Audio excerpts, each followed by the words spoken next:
Welcome to Jackson Reviews, the channel where I go through the best and worst horror movies so you don't have to.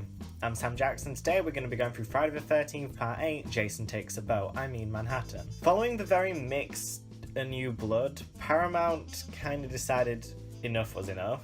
Jason Takes Manhattan definitely tried its best to bring in a lot of the elements that all the previous films had, a lot of the dark psychological stuff that was seen in some of them, the whodunit kind of thing, just for like a small little bit. Paramount tried to do its best to bring back the audience after the mixed reception, but it didn't really succeed. Because of that, they went for a completely new setting, and that was New York City. The film ended up being massively, critically and commercially panned though. It cost $5 million to make, the most expensive Friday film to date, and brought back about $14.5 million. Because of that, it led Paramount to sell the rights off to New Line Cinema, who they'd kind of made friends with when they came up with the concept for Freddy vs. Jason, which didn't come to fruition at that time. As mentioned, the critical reception is also very negative. It currently holds an 8% on Rotten Tomatoes, the lowest of the whole Friday franchise, but I like the film. It has a lot more psychological elements, the kind of stuff that was mentioned in the previous few movies. Jason can now full-scale teleport and he has a lot stronger powers, he's a lot faster, he's a lot more agile, he's a bit more dangerous. We also meet Renee, who's basically kind of following in Tina's footsteps with all the visions of Jason, except she sees child Jason through something that's in the main film, which is explained. And there's just several other little bits that kind of hint at, this is definitely the last one that Paramount ever intended to make, and it's a lot darker in tone than a lot of the others, kind of similar to how Part 7 was a lot darker. But I will openly say this movie has a lot of problems. And by a lot, I mean a lot of problems. And with that out of the way, let's get straight into this review and go through those problems and those positives. We start off getting some opening shots of New York, where we have a very 80s new wave song by Metropolis, with some opening credits which last way too long. We then meet this movie's opening victims, who talk about the legend of Jason before accidentally resurrecting it. The guy Jim has a replica of Jason's hockey mask, so at least the deaths aren't 100% worthless, and Jason deals them both really quickly with a spear gun anyway. These are also the first but definitely not the last boat kills in this movie, so honestly, be prepared. We then meet this film's actual characters, who are going on a graduation boat trip to New York City. This includes the final girl Rennie, her boyfriend Sean, his father the captain, Julius the boxer, their English teacher Colleen, Renee's uncle, and the head of the trip Charles, and Renee's dog Toby. As you can probably figure out by now from all my other reviews, they're the characters that are actually important, and most of them make it to the end. But there are actually quite a few more interesting characters in this, such as JJ, who, even though she only appears for 3 scenes, I like her because she's metal. The boat Jason wasn't at the start of the film suddenly appears because lakes definitely connect to the ocean in this movie. And Jason climbs on board the Lazarus. We also find out that Renee is aquaphobic, so bit of a random exposition, but hey, at least it's useful in this film. Jason really quickly gets to work and kills the hard rocker JJ. He smashes her face in with her own guitar before going around the rest of the ship looking for victim. Luckily, only a few minutes earlier, boxer Julian just won a match, causing his opponent to take a rest in the sauna. Jason then takes this opportunity to put a burning hot coal through his stomach, and Jesus Christ, that looks really gross and disturbing, but it's not gory, so the MPAA didn't cut it. We also meet 2 of the bitchy teens, Tamara and Eve, doing some coke because why not? And Renee sees visions of child Jason also because why not? Tamara is nearly caught for doing coke and decides to blame Renee. She knocks her into the water, and then we get some more child Jason visions because also why not? Tamara then gets some more revenge on her tutor who found her doing coke. She blackmails Renee's uncle, but luckily before she can actually do anything with the tapes, Jason kills her in a very dark and brutal way. He stabs her with a piece of glass while she cowers in the corner crying. Jesus Christ, this movie's going into territories we've never been before. We actually see the victims in full-scale fear, which to be fair I like, but I can get why people don't. Because honestly, it's not kind of a thing you expect from these movies. The storm then hits the ship, and despite the deckhand's suspicions and Renee's visions, no one in particular listens, causing both the captain and his first mate to be killed in strange but kind of fun experimental ways.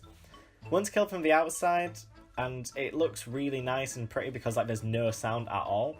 And another one is killed in a choppy slow motion effect, which I don't mind in this one, but I'm not the biggest fan of. Sean finds the bodies and rallies up the group, who try to hunt down Jason for the first time in the series. Eve finds Tamara dead and runs to the disco hall, and after some really cool shots of Jason teleporting around the room, I've already proven with this series that Jason's been teleporting since part 6, so please stop complaining about that. He lifts up Eva and strangles her to death before throwing her body down.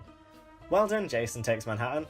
You finally got some really decent kills, which require like no gore at all, so kudos. After Nerdy Guy Wayne accidentally kills another random crew member, Jason suddenly remembers the good old days when he taught that hippie guy about electrical boxes in part 3. He decides to teach Wayne about it too. Sean's friend Miles is then killed next, after Jason teleports up the mast and throws him on some kind of cool, like, communication pole. It impales him multiple times and it's pretty nice. Once again though, very little gore, but I don't think it takes away this time. Julius is then thrown into the water as Jason grabs Renee and she has another weird kid Jason vision.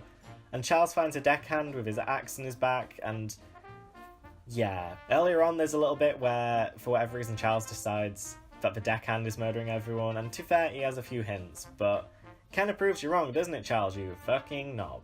Due to fires being caused by the electrical box and a few small explosions, the ship begins to sink and it drowns all the other teens off screen, leaving only the two teachers, Renee and Sean. They escape the ship in a life raft, finding Julius and Renee's dog Toby to still be alive, and they set sail towards Manhattan, which takes around about a day or so. I would like to take this moment to remind people that this is a film called Jason Takes Manhattan.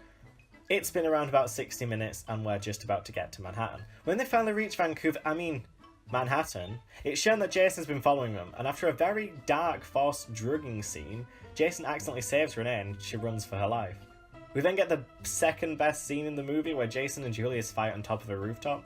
These stunts were really performed by both actors, so that's really Kane Hodder taking every single punch.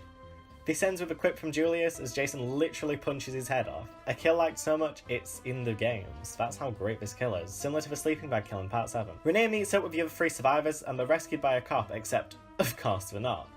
Jason pulls the cop away for an off-screen kill and Renee dives into the cop car and she drives away from Jason. But as a weird and very out-of-place vision of Kid Jason appears, she runs through him and crashes the car, blowing it up partially. Everyone but Colleen escapes, and then she dies when the car actually explodes, and Renee reminisces about the good old times with Uncle Charles. That honestly sounded a lot less rapey in my script. I'm really sorry. He pushed her into the water as a child and Kid Jason attacks her. A good bit of exposition explaining both her visions and her fear of water. After this random flashback, Sean and Renee leave him as Jason throws him through a second-story window.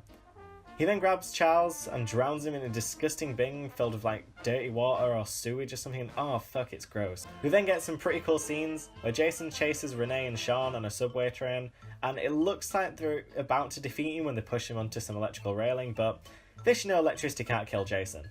It makes Jason live. Reference. We get the most iconic and best scene in the film next, with Renee and Sean walking through Times Square as Jason follows. It's also where we get that meme of Jason kicking over a jukebox. That one. The 2 main characters notice Jason and run into a diner where future Jason actor Ken Kersinger, who's working as a waiter in this film, the lady behind the diner is being a real bitch until Jason bursts in and Kane Hodder shows us all his feelings about being replaced in Freddy vs. Jason. The film then reaches its final scene where the 2 run into the sewers and they have to escape before it's flooded with toxic waste, because why not? The sewer worker is killed off screen, but we get a nice little silhouette and some gore. We also see Jason's new face, even though it's not as good as the one in part 7. I don't think it looks that bad, just a little rubbery. I honestly don't get the hate. Jason then nearly kills Sean before him and Renee can escape the sewers, but similar to how he wasn't able to kill Tommy in part 6 and Nick in part 7, Sean is spared when the toxic waste comes flooding through the sewers, drowning Jason and killing him. With Jason now officially dead, Renee sees her final vision of a child Jason before she leaves the sewers, where Sean and Renee once again find her dog Toby, who once again wandered off randomly during this movie, and the 3 of them walk away as Jason is officially dead, this time for good, as far as Paramount was concerned. And that's it. No cliffhanger, nothing else prepared to say, hey look, there's more movies. This was generally it for Paramount. After this movie and its massively failed box office reception, they decided not to reboot it with anything, and they instantly sold it onto New Line Cinema. And even though, technically speaking, Jason Goes to Hell is a sequel to the original movies, it's more a sequel that only takes some of the films as actual canon. There's only really scenes in that movie that reference the first one, the second one, the sixth one, and that's literally because the first one mentions Pamela. The second one has Jason come back, and part 6 shows him as a zombie. So all the others we kind of ignore, and the way that he comes back to life after this one is never explained, so that's New Line's fault for as far as I get. But after actually watching it properly and analysing it, how do I actually feel about the film? I still really like it. I still enjoy this movie a lot more. I like the fact it's a lot different. Part 7 kind of showed me very clearly that even though we had new elements, it was basically just a bunch of people running through the woods and teens dying at a lake, and I was really ready for that to end, and I'm kind of glad it did. But I'll openly state that because of budgetary issues and just some weird script writing stuff with Renee seeing Child Jason, this film falls a little bit flat compared to the amount of potential it could have had, especially since this was meant to be Paramount's final film again. And since Part 4 was so good, Part 8 should have kind of followed behind that goodness, but it didn't as much. I'd say the directing is really good, especially since they knew that they had to avoid stuff from the MPAA. So a lot of the scenes that could have been extremely gory, they toned down the gore and just made them a bit more experimental. Eva's death is a very good example of this, because that's one of the best kills in the film, where he just strangles her to death and throws like the limp body.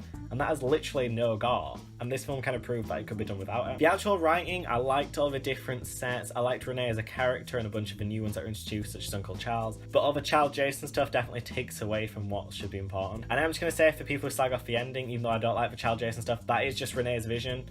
Jason dies. That's just her pretty much saying goodbye to her past, so stop complaining about child Jason for that final scene, please, unless you slag it off throughout the whole movie. I'll also state this toxic waste ending is stupid, but if you're actually going to say that this movie is dumb for stuff like that though, I'm just going to say that Part 6 is absolutely retarded and dumb, but people still like that one, so I don't get why there's so much hate for this one. Once again though, I love Part 6, don't say that I don't. I like it more than this one, but they're the same amount of stupid, it's just that Part 6 had a little bit of a goofier tone than this one. For the fun facts, despite the fact that the film was meant to take place mostly in Manhattan, it took place mostly on a boat, which was in Canada or something, and then it had all the parts in Vancouver for the actual shots, which were meant to be in New York, but where you don't see actually anything iconic. And the only two scenes that were actually shot were the parts where you actually see the whole of New York and the Times Square part, which is a shame, but at least it gave us some really awesome iconic scenes in this franchise. The film garnered a lot of controversy with its promotional campaign from the New York City Tourism Board, because basically, you know the famous I Heart New York thing? It had Jason ripping through that in the original poster, that for example. But because of so much negativity, they decided to get rid of that. And instead they changed it so it was still the same Jason ripping through a thing, except he was now looming over New York as a terrifying presence, instead of going straight for promotional material, and they allowed it. As I mentioned last time, this is the first movie where a Jason actor actually returned, which is kind of shocking since this is the 8th film and it took him 7 different Jason actors to actually decide on one. This film's director was actually questioned about his opinion of the film a few years later, and even though he still stands by his work and he's still quite proud of it, he will acknowledge that there's a lot of issues, especially when it came to the film's budget and the fact they weren't able to actually do much in New York, and he does express a lot of regret for that. Although he still agrees with the child Jason stuff, which I don't. The film is also the longest in the series at 100 minutes, something which was heavily criticised by both fans and critics. A good example of this is Leonard Maltin, who, even though he gave the film a positive review of I think it was 2.5 out of 4 or 3 out of 4 or something, he still criticised the runtime as being too long and unnecessary, which I honestly don't get, because every single scene's got at least something important in it, so I don't get the hate. And besides, if it was 99 minutes, people wouldn't complain, so I don't get why that extra minute's so hateful. Especially when about 4 of those minutes are just the credits anyway. Overall, if I actually enjoyed the film, as I kind of mentioned, yeah, I do. Shamefully, I love this film. It's definitely my top 5 now. I've moved it down a little bit after doing a little bit more looking into things, but if the film was split into 2 separate films, one where Jason actually is in Manhattan and one where he's on a boat, I'd probably love them both more than I love this one. And I do honestly understand why people criticise this movie for basically false advertising, because that's what it was. Jason Takes Manhattan, you'd expect him to be in for at least more than half the movie, but he's in there for the last third, and I don't think that's right of them to advertise it that way, but also you have to understand from the marketing point of view, this was a franchise which on its very much last legs. The last movie didn't even bring in 20 mil, and that's a real issue when you're making a movie that has a $3 million budget. And one thing that people like to forget when it comes to the budget is that doesn't include marketing. And this one, even though its marketing campaign seemed quite massive, it was pretty cheap and a lot of it was done through favours. And I think they did everything that they could literally do to try and keep the franchise going, but that's the reason why this one was the last one as far as Paramount were concerned, because they knew even if they pulled out all the stops on this, it wouldn't get to the level that the first few movies did. And that's kind of a shame in retrospect. Anyway, that was my review for Friday the 13th, Part 8, Jason Takes Manhattan. I still like it. I'm sorry. I'm just going to say I like it.